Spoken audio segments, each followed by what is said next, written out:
Welcome to Inside the Indians, your source for insider information on the Tribe.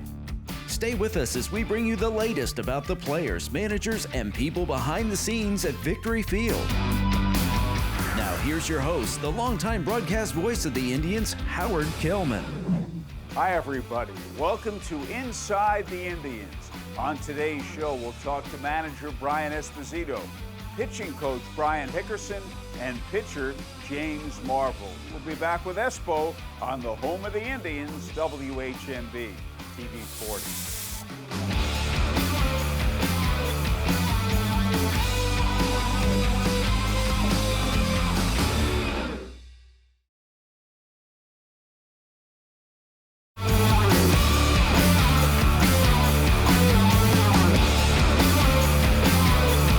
Brian Esposito, as always, our first guest on Inside the Indians. And Espo, there have been a lot of positives when you look back at this season. Let's get your thoughts looking back at things. Well, anytime you go into a year like this, you know, when you're in the fire with these guys every day and you're able to finally take a step back and look at some of the progress we made, there were some guys that really got better. There were some guys that understand going into this offseason and what's in front of them, of what adjustments they need to make coming back for next year. So there were a lot of really good things that happened this year. There were some things that you wanted to see move a little bit better, but for the most part, everyone that came through these doors found a way to get better in some capacity. I think one of the things to remember when you look at this team, there are a lot of young AAA rookies here. Yeah, and that's the thing that you look at is how those guys have grown since the day they come in the door. And a lot of times you're not going to see these adjustments made on our watch. It might be next year. It might be, sometime down the road. Hopefully we'll all be back next year to see, the growth continue on with these guys. But, at the end of the day, it's about, laying a foundation. A lot of these guys put a pretty good AAA foundation in order to move some things forward. And one of the guys who grew and is now doing well with Pittsburgh is Mitch Keller. Yeah. He was a guy that we got a little bit towards the end of last year and then working through some things to start this year. There were some things that he did really well. There were some things that you would have liked to have seen do a little bit better. But at the end of the day, if you look at his last start in the big leagues, here's a guy that took all the beatings that he needed to take down here, whether it was the mental beating, the physical beating. He learned from all the mistakes that he made, so he got something out of it, which is what you want, and that's the growth that we talk about. Not everything is always going to be a clear-cut path on a that angle straight up to success. A lot of it is some dips in the road and things move in different directions. So he got hit in the mouth and he responded to it, and now he's doing his thing up in Pittsburgh. I will give you credit because during those frustrations, you said, remember, he's only 23 years old. Right, yeah, and that's the thing you always got to step back and look at. We have a plan in place for these guys, and our expectations are quite lofty. And when they get there, you expect them to impact immediately the way that we thought that they would. The reality is that it's not always going to happen that way. We'll have guys go up and do well. Brian Reynolds is an example of a guy that went up, and he did exactly what we hoped he would have done, and he continued to do that. Not everybody is on that kind of schedule. There's development plans in place, and how they respond to them. A lot of it's on their time, how they own it. You make a really good point about it doesn't go as smoothly a lot of times as you want, which is why I think the early work you do with these guys is so important. Yeah, and that's the messy part of development. Everybody thinks that, you show up, you have a plan in place, you work on it, and they get it. There's a lot of things that get in the way. The game is faster up here. The game is even quicker at the major league level. The competition's a little bit stiffer. As the season continues to go, you get tired and you're still out there working. So there's a lot of things that come into play here. But at the end of the day, as long as these guys are getting information and our staff is out there, doing their job and putting the work in front of these guys to allow them to get better, we all did our job. I think you make a good point when you talk about the competition, because you can get so wrapped up in what you can do, fans can do this, media. The opposition's getting paid too. Yeah, no doubt. There's somebody in the batter's box or somebody standing on the mound or somebody standing out in the field with a glove or a bat that has a say in what goes on. So, things don't always go as we plan them to do. We hope to go out there every day and dominate what we do, but someone else has a say involved in it. And hopefully they're working just as hard as our guys are to get better and do things. And that's just how this game works. How about Cole Tucker? Your thoughts on his year? Yeah, he started off really well for us here. He got a chance to go up to the big leagues. He saw what that was like. He got some struggles in up there. He played some pretty good defense. And when he came back down with some things to work on offensively. Whenever you make an adjustment, and I think for him, the game and that level has showed him something. I think he's still at this current day working through some things to get a grasp for what needs to be done at the next level. And again, that's what we talk about. There's no real timetable for when these guys get it. We hope they get it instantly. The reality is that it is not. So he's continuing to work through some of the struggles, some of the adjustments. He's a guy with a ton of length. He's got some size to him, which, in my opinion, is a blessing at times, but it's also a curse when you have that much length. It's harder for his body to adjust to certain movements and certain things that he's going through right now. So I think he experienced a lot, and I think he's going to grow from these experiences. How about Brian Hayes? Same thing. Young kid came up. The defense is exactly what was advertised. Offensively, we're starting to see a little bit different key these last couple of weeks of the season. He's starting to understand what the league was doing to him. Again, we would have hoped that he would have figured this out in May and June. The reality is it takes a bunch of at-bats. If you look around this league, there's going to be some guys that have, 2,000, 2,500 plate appearances, and you look at Brian Hayes, and he's got 400 at-bats in AAA. There's something to be said for that, and there's something to be said for the term patience. I think patience is going to be the virtue with him, and just allowing him to go out and do what he does and experience what he needs to experience before we start basically saying when he's ready and when he's not. Well, we're from New York, and patience it's not the forte of most New Yorkers. No, it's not. It's something that I had to learn in this job, and it's something that I've really have to be very conscious about when we talk about development and getting these players where they need to be, and it's just a level of patience. They, again, like we talked about, the competition has a say. Well, for our plans and for what we expect, there's also another party involved that has a say in what goes on. So that's something that we have to really be cognizant of. And the other young infielder, AAA rookie Will Craig. Yeah, same. I would categorize all these guys in the same boat. They've had some successes. They've had their moments where they've gotten hit in the mouth and the game has punched back to them. But at the end of the day, I really feel that these guys have experienced what they need to experience. I think struggle is an experience that you need to have at any level in order for you to put yourself in a better position moving forward. If everything was real easy, man, when you do hit that struggle for the first time, I think it's going to be a lot harder for you to grasp what it is that you need to do to move forward. And the major leagues is not the first place where you want to get hit in the mouth, because there's only one place to go from there, and it's backwards. Here, most guys won't go back to AA. They'll continue to work through their stuff, but if you're in the big leagues as a rookie, second-year guy, third-year guy, and you get hit in the mouth a little bit, you're on that next plane headed back down here to work on what you need to work on. So struggles is imperative in this game. It's imperative in development, and I'm glad that these guys all got a taste of both ends, both success and struggle. Espo, as always, thank you so much. My pleasure. That's Brian Esposito, the skipper of the Indians of Patriot, New York, on the home of the Indians, WHMB TV 40.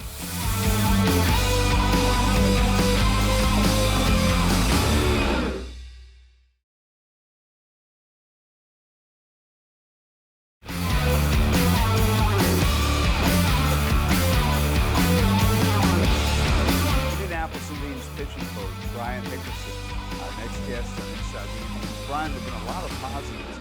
Now let's start with James Marvel, who joined this team in mid-season. He's done a great job. He has. The 3 years I've been with the Pirates so far, I've looked at the starters that we have transitioned from Altoona to Indy, and I think he would lead the pack as far as making that transition well and coming up here and putting up good numbers. Why has he been able to do that? Well, I think he's the kind of guy that I had him a little bit last year and got to know him. He comes to work every day to work and to prepare for every start, and everything that he does has purpose, intent, thought behind it, and he's very methodical and thinks through every part of his day. So I think he's as well prepared as anybody I've worked with, and he just loves to compete. When he's on his game, he really has fastball command and moves that fastball around all the quadrants. He does, and he also can do that with his other pitches too, so that makes him really good as far as hitters not being able to eliminate a part of the zone or a speed of a pitch. Now, having fastball command is a gift. Now, you have to work at it, obviously, but some pitchers you could work with from today to tomorrow, they just don't have that. Yeah, some guys it's a feel thing. It is kind of a gift thing. It can be taught, but at the same point, it's something that you really don't think about. It's like if I'm missing the ball to this side of the plate, I naturally can make adjustments just by focusing on hitting that side of the plate. And without being technical about mechanics or changing deliveries, any of that stuff, it's just I'm gonna put it there instead of there. What I like about James Marvel, too, he pitches to the batter, trying to get him out. So many guys now at all levels of baseball are pitching to the radar gun. Yeah, he is what I would call a guy that we have here who demonstrates what the art of pitching looks like and knows how to attack hitters, knows how to keep hitters on their heels. In other words, pitchers are the initiators, hitters are more the reactors, and as soon as pitchers go out feeling that they're reacting to the hitters, I think we're on a downward trend. So he goes out there and attacks and puts them in a place where when they step into the box, they know they're going to have to swing because he's throwing strikes. Another guy who's had an excellent year, and this man out of the bullpen, is Montana DiRappo. Tell us about him. Montana's the same kind of thing. A little more laid back than James as far as what he does. He goes out there and just does what he does each time out with the pitches that he has. And I think it's not as, for him, it's not as much about who's in the box and how do I attack him as just I'm going to throw my stuff. But I think he also learned at the major league level he has to hone in on what part of the zone am I going to do that against certain hitters. So he has some room to go there too with that. How would you describe the difference between pitching at this level and pitching in the major leagues? Well, obviously pitching up there, the game's a little faster. Hitters are way more in tune with elite pitching. In other words, the ball out of the hand, perceiving where that ball is going to end up based on velocity and spin, fastball, slider, change, curveball, all of those things. They're just they're better skilled at picking that up and reacting to it. Well, you mentioned that, and then when a pitcher gets that call to the big leagues, he's got to be careful not to say, oh, wow, these guys are really good, and give them too much credit. No, he has to go up there, I believe, with confidence in the strengths that he has that got him there in the first place, and go up there and attack with those, and then continue to learn as you do that. You know, continue to learn what you have to do to be successful on a consistent basis at that level. It was said years ago by Warren Spahn, the winningest left-hander of all time, hitting is timing and pitching is destroying timing. So much of the game now is just power. Sure, and I think that it is power, but it still comes back to those same things. You can't let hitters eliminate a part of the zone or a speed to be successful. I think you have to be able to attack all of those areas to be at your best, or to have the most success up there. What are your thoughts on all the strikeouts we're seeing in today's game in the minor leagues and the big leagues? Well, I think it's a trend. I think hitting is being taught more to pull the ball in the air for power. Some of the data will probably show that more run production happens when hitters take that approach, and they're willing to trade off the strikeouts for the power versus, punching the ball the other way and just getting singles and all that kind of stuff. So I think the approach overall to hitting has changed because they're willing to make that trade. And so therefore you're going to have more strikeouts, but you're also going to have more, as we've seen, you're going to have more home runs, more doubles in the gaps and things like that. Brian, thank you so much. It's Brian Hickerson, Indians pitching coach on WHMB TV 40.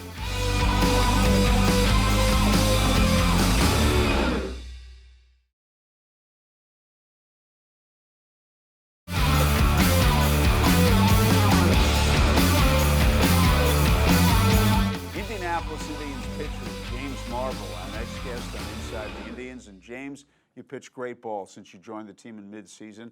Let's get your thoughts and feelings, your own feelings, how things have gone. They've gone well so far. For me personally, obviously, as a club, we'd like it to have gone a little better down the stretch here.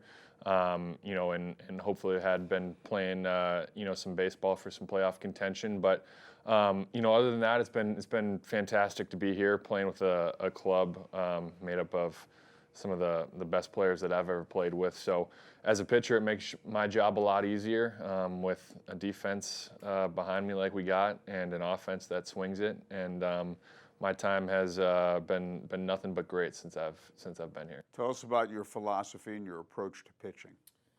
I think for me, if I can throw as many innings, go as deep into a game as possible, and give my team a chance to win, that's ultimately my goal. Be able to take the ball every 5 days and do that. If I'm able to go deep in a game, it probably means that I'm at least throwing the ball pretty well and giving my team a shot.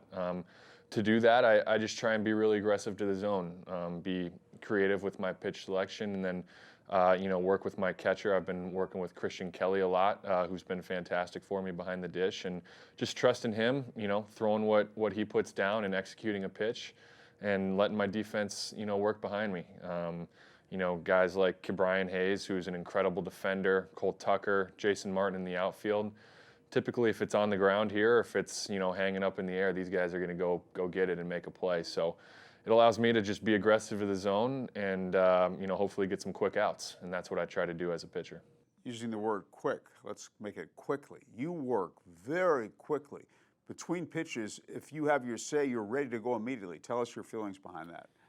Yeah, I think, number one, it helps just my catcher and I get in a good rhythm, a good tempo, and then it keeps my defense involved behind me. So everything I just said about, trying to feed them the ball, if I'm working fast and they're able to, remain on their toes and alert and ready in between each pitch, I think that gives them an extra step or two out there. And, aside from that, I think, looking at what the offense is trying to do to me, if I can be there and the hitter comes to the plate knowing that he's either going to be 0-2 in 15 seconds or have to swing the bat, that's a little bit of an advantage to me.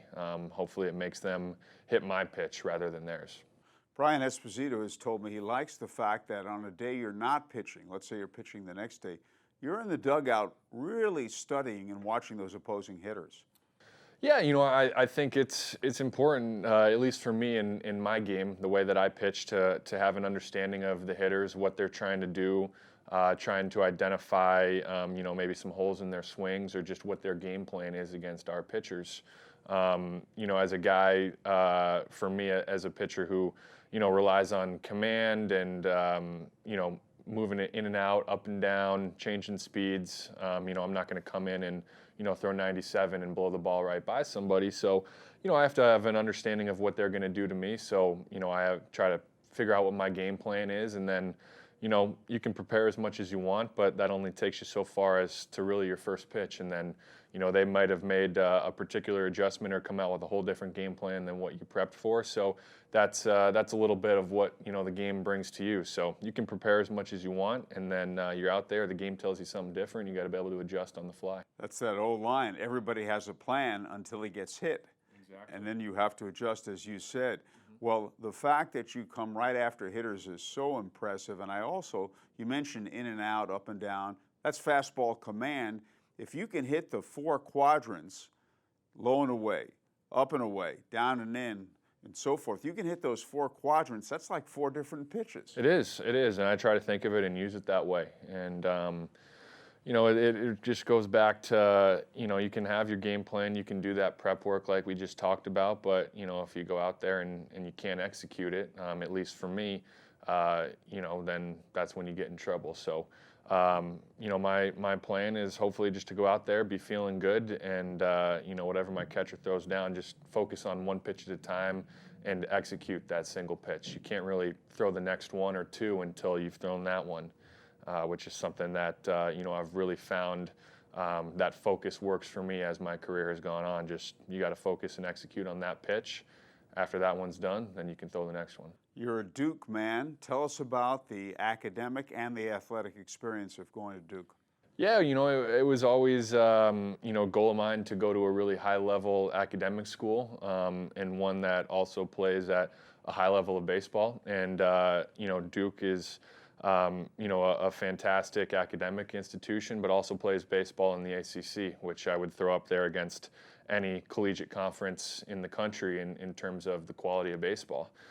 So I was very fortunate enough to be able to attend a school like that, and it was great for me. I was unfortunately hurt for the majority of my time that I was there, so my experience was a little different, particularly on the baseball field. But I learned a lot about myself as a person, as a player, and then having to manage that with the rigors of the academic schedule, it really made me into who I am today. That's beautifully said. One of the unfortunate things about this game is all the young pitchers, whether they're in college, high school, early in pro ball, having arm injuries. Yeah, you always want your players, your best players, anybody really, to be able to be healthy and on the field playing. You know, that's what we love to do. You know, when I was hurt, I looked at it as an opportunity to improve myself as a player in person, physically, just get in the weight room a little bit, focus on my body, you know, on my sleep, on my nutrition, try and watch as much as of the Duke games and pro games as I could to try and learn. So I think throughout injuries, which everybody's going to deal with, you know, either minor or big, because everybody, especially at this point in the season, is dealing with something. You know, tight hamstrings or whatever. 150 plus games adds up. But you know, when you're out for an extended amount of time, I think it's all perspective, and you can certainly learn a lot and come back stronger, which was ultimately my goal. Thank you so much, James. It's been great to have you aboard, and congratulations on all you've achieved. Thank you. Appreciate it. Thanks for having me. That's Tribe pitcher James Marble on the home of the Indians, WHMP TV 40.